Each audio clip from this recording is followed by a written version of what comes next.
What's happening, y'all? This is Gabe, Junction Auto Salon, back with another episode of our Detailing in Real Time series, where I take you through various steps in detailing, paint correction, and ceramic coating, hopefully unedited and uncut, so y'all can see just how long this takes, and y'all can see some of the different ways I use some of these products. Y'all can see some of the struggles that I go through with these cars here in the shop.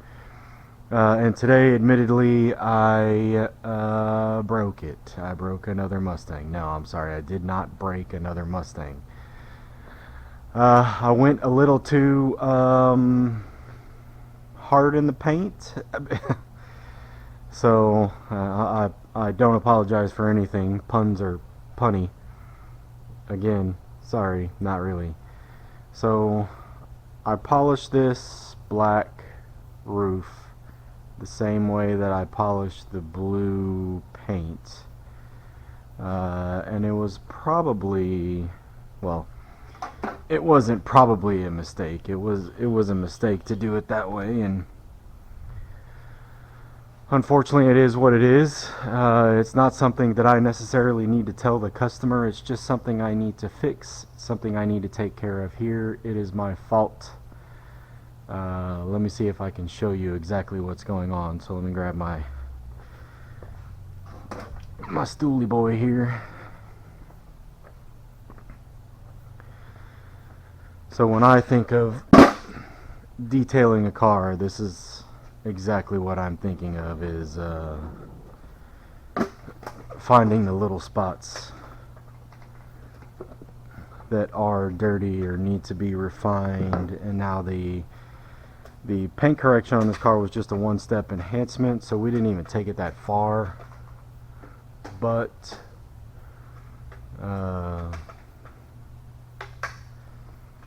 I still went too hard into the black paint, and the black paint's not perfect, but let's see if I can show y'all exactly what's going on. So I just wiped that up, and you can see very faintly in here. I'm not even sure if I'm pointed the camera right, because again, I've got a camera attached to my head.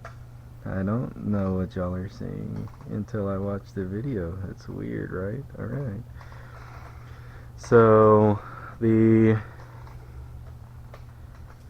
polisher that I was using, or the pad and polish combo, while it cleared up quite a bit of the junk and the gunk that was up here, it also left behind some machine marks, which would show up as buffer trails or holograms in direct sunlight. I don't know if y'all can see that. It's kind of a, you see some scalloping from the machine. So as I was inspecting before I wiped down the rest of the paint, I noticed that on the black paint. I did not notice that on the blue paint, because they are probably two different types of clear coat. The blue paint was laid down and cleared before the black roof was, because the black roof is an option. So this is going to be a different clear, or a softer clear than the rest of the car. Even if the same kind of buffer trails and stuff are on the blue paint, it's not something that's immediately apparent, even with my light and with the sun and all that, because it is a lighter color, but is most likely the fact that this is a different type of clear coat than this is. So this one is a medium hardness, this one's fairly soft. And if you don't think that manufacturers use two types of paint, two types of clear on the same cars from the factory, my friend, we can have another type of conversation here, because what is it? Rupes found out or figured out that about 20% of all brand new cars are repainted from the factory in some way before they ever get to the dealer. So we're gonna prime the pad here, sprayed it with a little quick detailer. get that blown out a little bit. So what I'm using is a regular Lake Country, kind of a mid-cut pad, and one of the finest polishes I have here in the shop, and that is Coach Kimmy Micro Cut. So this has very little cut, and it has a lot of gloss that is left behind with it, a lot of shine. So I'm using the pad to do the cut through the damage that is left behind on the paint, and I'm using the polish as a way to finish it out after it's done. There's all kinds of different pads and pad and polish combinations that you can go through to get these cars polished up, and this is just one that I found that works. So I want to get this pad primed up. It doesn't take much, it really doesn't. So once the pad is primed, and by primed I mean you can see that this is kind of spread out all over the pad now. It's not perfect, but it still works just fine, or at least it works for me.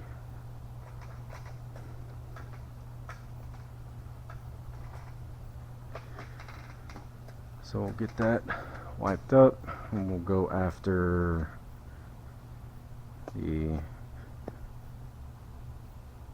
first section of this. So it really doesn't take much with the polish to get this done the way you want it to be done.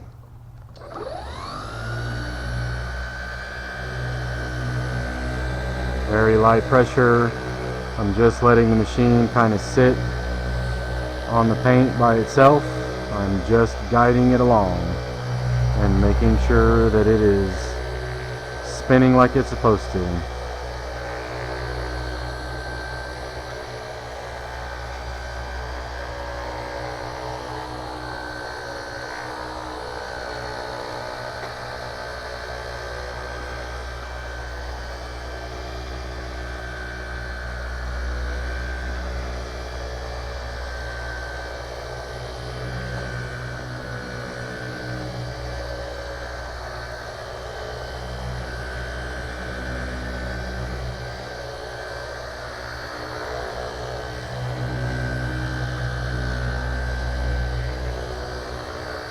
Again, no pressure, no real heat buildup. We are just kind of finally polishing, and that's it. Alright, so we can check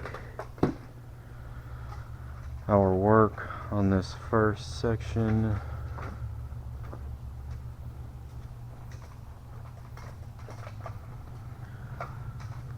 So you got to remember, again, this is something that I did. The customer did not cause this. This is on me to get fixed. With every little bit of my being, I do not want to deliver something that I know has any buffer trails or any kind of damage that I caused. I mean, it's not necessarily damage. We are a far cry from where we started, but I still do not want to put this out there, put the customer through it. So if y'all can see here in our section, it is done very well, and then when we move off into the unpolished section, it has not, or it has gone right back to that machine mark problem. So pad choice and polish choice is really well. I know that it's a very faint problem to have, but it is still a problem. So we can move over here to the next section,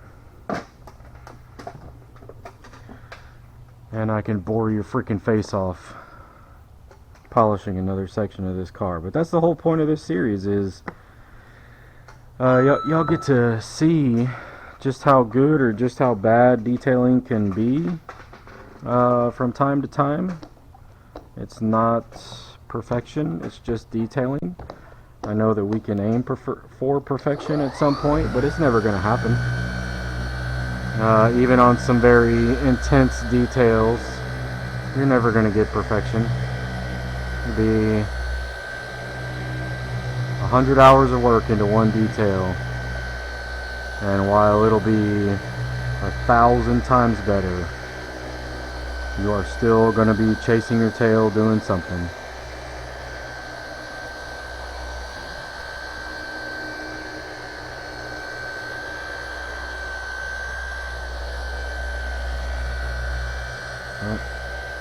Once again, very light pressure. We're just letting the machine weight be the pressure itself. And I'm not really pushing down at all. Just making sure this is doing its thing. And then like on all these Mustangs, I take it back down here, just like you saw a minute ago. And I follow that body line once or twice just to make sure that I've got all of it that I can, because I struggle here, I struggle with that section, I struggle right there, and then of course, since I have T-Rex arms, I struggle in the middle. So it is what it is, man. Although I did have one customer just send me an article that T-Rex arms were probably like ostrich wings and they need to be rotated and turned back the other way, and a T-Rex is probably a bird with feathers, which is not terrifying. But still, shut up.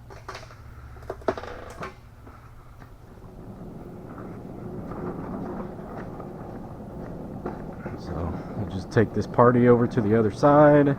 Again, we're going through the entire process in some of these videos, so y'all can see just what it takes. I'm sure we'll be 15 minutes, 20 minutes into this video before I shut the hell up and stop talking.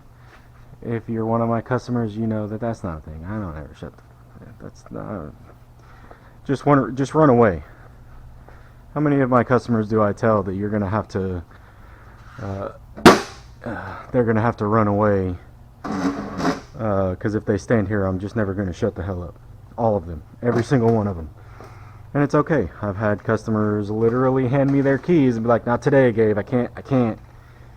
I got stuff to do. We can't do all this." Like, all right, you're not hurting my feelings. I get it. I don't understand. Shut up.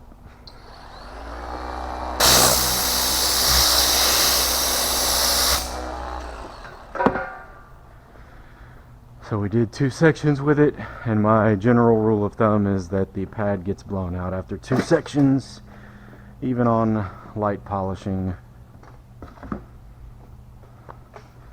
Stick to your rules, follow them. However it is you're getting these cars fixed up, it does not matter to me. Take care of your customers. Yep, more machine marks on this side. Take care of your customers to the best of your ability. Don't cry into somebody else's Cheerios. But then again, I have enough problems with myself. I don't need to have problems with other people.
This is final polish, so we check our work. Everything looks good. One more section to do on the roof.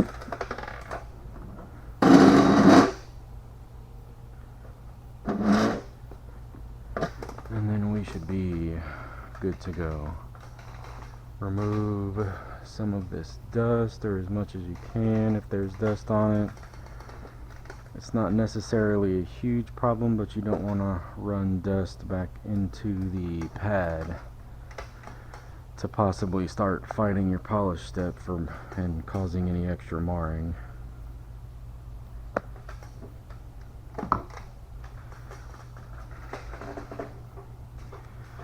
I know, y'all, this is super exciting stuff, but this is what I do every single day. I wouldn't do it if I didn't enjoy it.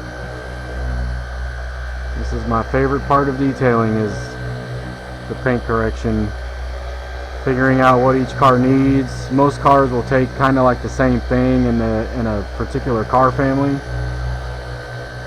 but it's the cars that come in that are either like really beat to hell,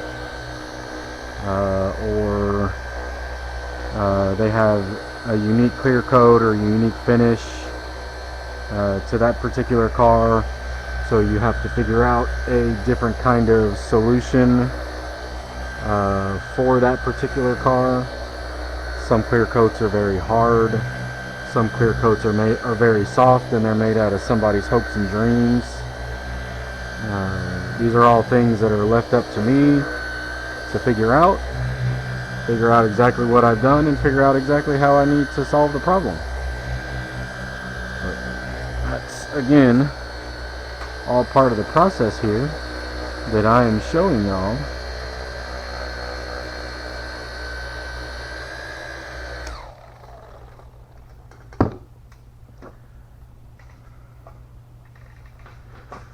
Also, this is generally the biggest difference with the paint correction, especially when you're dealing with black paint. But it may sound weird. I am not necessarily a big fan of the ceramic coating process. I'm still pretty good at it. I just don't necessarily like it. I would much rather just do this and have somebody else coat a car. But I know that's not a thing. Alright, so we're looking pretty good. Everything is back in line with what I think the one step would be. If you're seeing a little bit of streaking, that is actually from polish built up in the towel and polish built up on the panel. I need to do a full panel wipe with this with CarPro Eraser to get all of the polish oils and stuff off the car. That's normal. I'm just looking for kind of uniform machine marks in the paint itself.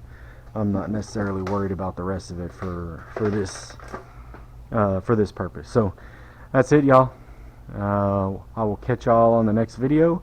Make sure you like and subscribe, and Junction Auto out.